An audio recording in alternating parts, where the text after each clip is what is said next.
Hi everyone, my name is Samantha Rumbidzai Vazhure and I'm an author and publisher at Carnelian Heart Publishing. Today I'm with Siboe, Sibonginkosi Netha. She has contributed a few of her works to my projects, so I am so thrilled to have her here with me today, and we're going to be talking about her creative process and writing journey. Welcome, Siboe. Thank you so much, Samantha. It's so lovely to have you here. So let's get right into it. Tell us a bit about yourself. Who is Siboe? Okay, so Siboe is, the temptation is to say is a 24-year-old girl, but Siboe is an artist. I am an artist. I am a wordsmith. I like to call myself that. I'm a young woman, obviously, and I love words. I love making art. I am a poet as well as a writer, and yeah, I'm also a community development enthusiast. I think that's me. Yeah. Oh, lovely. Thank you. So Siboe, when did you know there was a budding author in you? So when I was in grade 4, it's grade 4. I wrote a composition in class. You know those compositions, or tell us about your holiday. Yeah. And so I wrote that, and then my teacher, my grade 4 teacher, I mean, now that I'm thinking about it, I'm like, that was like so over the top, but she was like, you wrote this? I was like, yes, I wrote this. She was like, oh, what? And then she goes out and she goes to go and show the grade 7 teacher, and now she's making a fuss and the whole thing. And I was like, okay. And then when I got home and I told my mom about it, she took my hands and she was like, these little hands wrote this. And I think then I knew that me and writing have a thing going on. Oh, that's so wonderful. That's such a beautiful story. Wow. Okay. So what has been the fuel and drive behind your work? Like, where do you draw your inspiration from? I think the simple answer is that I read a lot. Mm-hmm. I feel like I inhale reading. I inhale words. So the inspiration behind it was what I read, and when I would read every time, I would I would read works that connected to me, that touched me, that taught me mostly empathy. Mm-hmm. And so that has been like what I draw my inspiration from. I want to make people kind of feel the same way that I was taught to feel through books. Oh, that's beautiful. Thank you. So you have contributed 6 short stories in total in the anthologies I've compiled. So you have 3 in Turquoise Dreams and you have 3 in Brilliance of Hope. What was the creative process like for the 2 anthologies? Okay, so before I met you, I had been writing. I would start a short story. I would like have a really good opening line and maybe a good opening paragraph. Then I'd abandon it.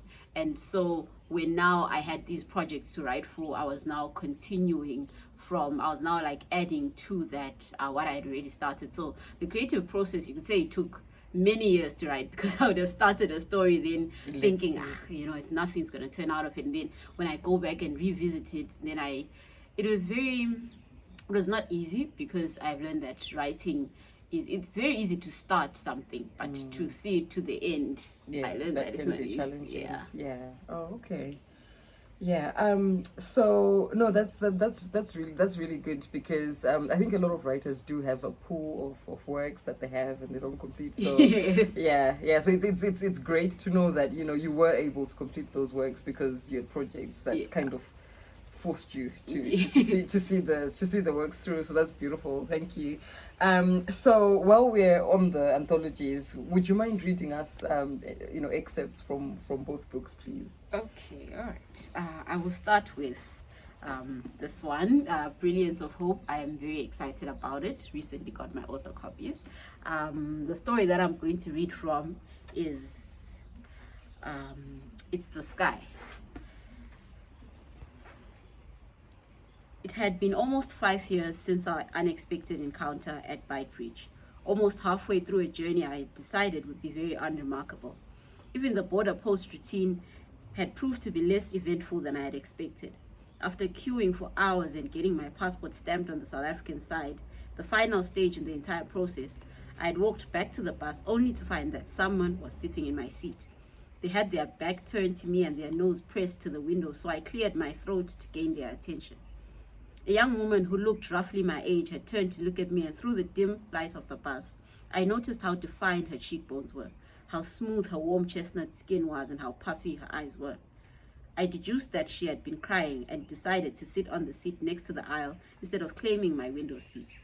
Confrontation was not my forte, and I thought it better to avoid upsetting her further. She seemed to have already had a rough night. She, however, did not think so. Charmaine boldly asked me why I had not confronted her about the seat and called it bullshit when I tried to brush it off. It is just a seat, really. I don't mind, I said to her, taken aback by her barefaced audacity. She was not the timid creature I assumed her to be. Bullshit, you feel sorry for me, don't you? Again, her lack of shyness was unnerving. This girl was either very lost or socially inept. Her question had me cornered, so I did the only thing I could. Why would I feel sorry for you? I asked her, turning my head to the side slightly. Because you saw me crying, she answered simply. Not only was she audacious, but she was also honest. Wonderful.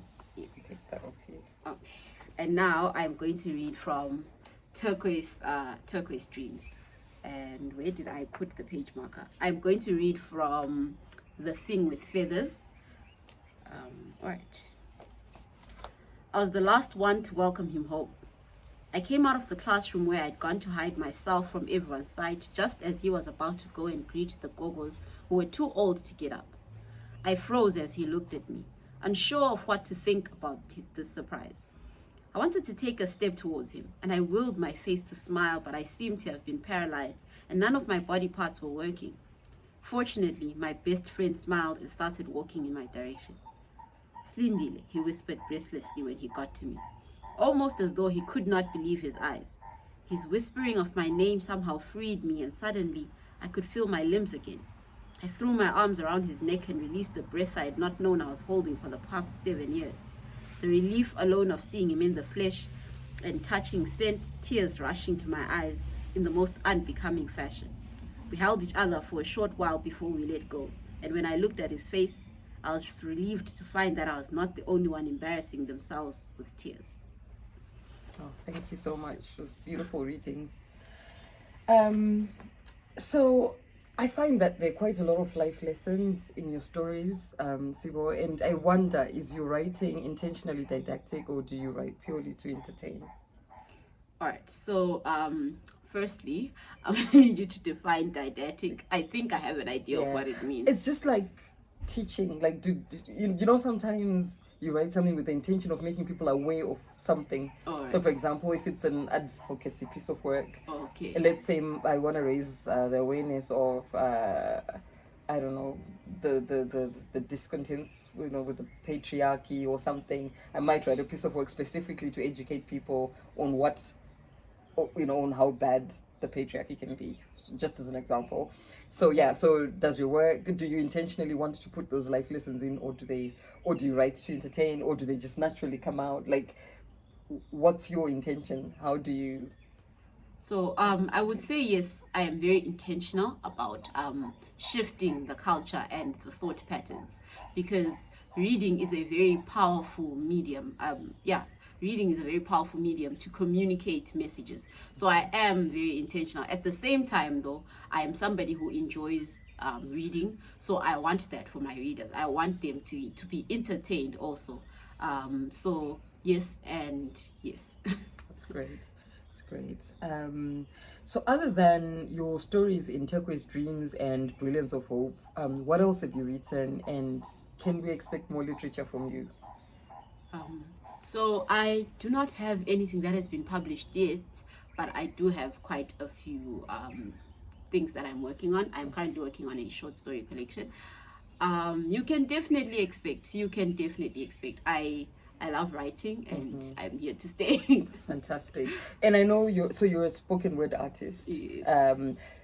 Do you think you could ever write a poetry collection as well? Do you just want to stick to spoken words? Definitely. I would definitely love to write a collection, to publish a collection actually, because I do have work that I have written, but I think when you're a spoken word poet, you write to say it, and then you kind of don't think about it again. But yeah. Okay, that's great. That's exciting to know as well. And outside of writing, do you have like other talents or other interests? Okay, so the first one is one that you've already mentioned. I am a spoken word artist, but I also, as I mentioned earlier, I'm a community development enthusiast, and one of my big interests is working with young people. I do that a lot in my city. I love working with young people to develop leadership skills in them. I'm very interested in shaping the future of the world really through young people. And yeah, I love reading, I love writing. I also do drama. At my church I do drama. I write scripts and I act, and yeah, and what else do I like? I like making posters on Canva. Oh, wonderful. That's so inspiring. That is like so inspiring. Wonderful. And do you have like any advice for a female creative who might be doubting their craft? Okay, so what I would say to you if you are doubting your craft is that you are looking at your craft and you're saying it's not good. But if you don't do more of it, then you'll never get better. The only way to get better from where you are is if you do more of it. I know how it feels to look at your work and be like, okay, this is not it. When I started as a spoken word artist, I thought I wasn't very good, and I mean, I have noticed though that had I not started, I would not have grown to where I am. No, I completely agree. Completely agree. Okay, and what are your thoughts on the reading culture in Africa? And do you think anything can be done to improve it? Okay. One thing about the reading culture in Africa, there's this myth that people don't read in Africa, and I don't think that's exactly true. I know a lot of people who read, but I know very few people who buy books.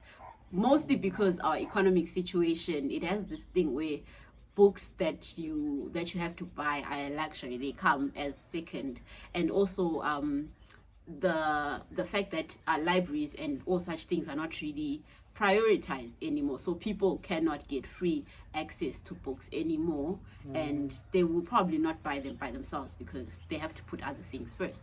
But I do know that Africans do love reading. I know so many people, like, you meet and you're like, no, I love reading novels, and you're like, what novels are you reading? And they're like, oh no, I just, the novels that are at home. And they're probably reading things from like back then, but we are producing work now and they're not reading it.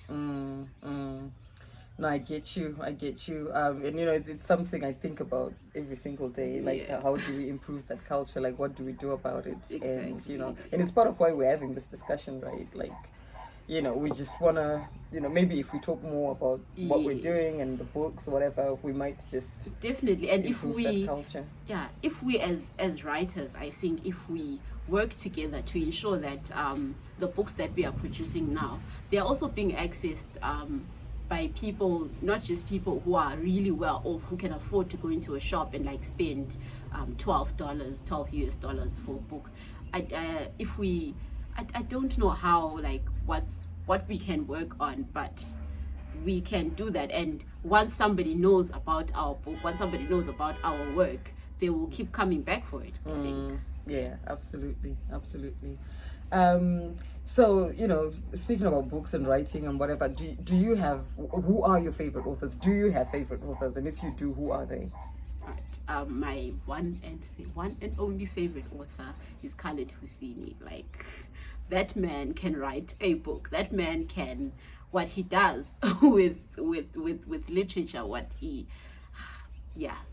Right, I'll need to find his works then. You do. I mean, 1,000 Splendid Suns, Sam. Right. 1,000. That's the one. Yeah. Every time I feel like I need to get crying out of my system, I will always reach for 1,000 Splendid Suns. All right. But I also like Chimamanda. I am a huge fan of what's her name?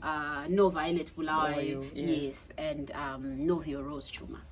Yeah, brilliant writers. Yes. Yeah, absolutely agree with you there. So are you currently reading any books or watching anything interesting? not watching anything. I don't watch a lot of TV lately, but I just finished reading 2 books at the same time. I was reading A Greater Story by Sam Collier and The Fisherman by, and I need to check on my phone. I don't want to butcher the name. Is a Nigerian author, I think. Yes, I love this one. It's Chigozie Obioma, The Fisherman. Yeah. It was absolutely beautiful book. Nice. Yeah. And of course, you've just received your author copies for Brilliance of Hope. Yes, I'm currently reading Brilliance of Hope. Yeah. No, I love the stories in that collection. But, you know, the authors you're reading are excellent as well. Yeah. So that's great. And what is your biggest dream, Siboe? I had a lot of time to think about this question, but I could not find what is. I know that when I was young, I wanted to be a pilot, and then at some point, I wanted to be General Secretary of the United Nations, and now I really want to. It wouldn't be my biggest dream, but I want to write a really good novel, a really, really good, something that'll impact my life the way. Books like A Thousand Splendid Suns and Half of a Yellow Sun did. Yes. Yeah, no, I think that's achievable. Yeah, I think you're a great writer. So Thank you. yeah, just take your time to craft something beautiful. I think you can absolutely achieve that. Yeah. Okay, well, just maybe before we finish, do you have a final message for your readership or anyone who's watching?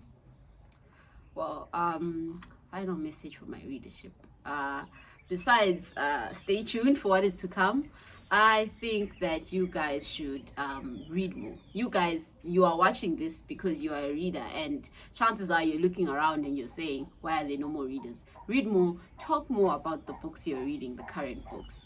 And yeah, I think that you should not give up on the literature industry, because sometimes it seems like, oh no, we don't have like the same books that we used to have. We don't have the same success that we used to have.